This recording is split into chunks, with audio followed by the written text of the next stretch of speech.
Hi, and welcome to another Wednesday's Word. In the middle of 2 Corinthians, Paul is defending himself about being an apostle. It seems that his ministry is being attacked. He goes on about his visions and how much work he does. And he keeps coming back. He goes through a long list of how persecuted he's been. He's been flogged and shipwrecked and accused of the worst things. He's been chased out of cities, left for dead. They had rocks thrown at him until people thought he was dead. It's been tough, but he keeps going because the gospel, the good news of Jesus, is worth fighting for. Recently, there was an article that went viral among pastors, at least, about a pretty prominent pastor who I'd never heard of before this article, but he had a very large church who was quitting. And he went on with all the reasons ministry was just too hard. He just couldn't keep it up anymore. And at first you're sympathetic, but then a few people noticed a few things.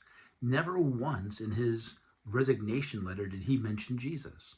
You look back through his earlier teachings, and he was someone who was doubting that Jesus was actually born of a virgin, that Jesus died for the sins of the world, that he needed to die, that he actually rose from the dead.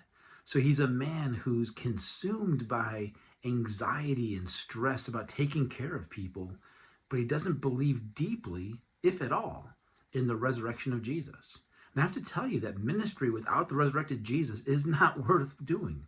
Without Jesus, what Paul says in his first letter to the Corinthians, our faith is foolish. If Jesus was not raised from the dead, we're among the most miserable of people. But if Jesus died, then it's worth putting up with hard days. If Jesus died, then it's worth dealing with my own doubts and insecurities. If Jesus actually died and rose from the dead and paid for my sins, then he's worth anything. And getting his name out is worth any persecution or hardship we would ever have to suffer. So I haven't been as stressed as the pastor who wrote that article. I haven't been persecuted the way Paul has been. But we've all been through tough times.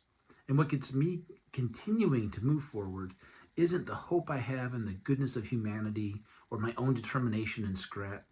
It's the fact that Jesus has me, that there's grace sufficient even for a sinner like me. That's all I got for this week. God bless.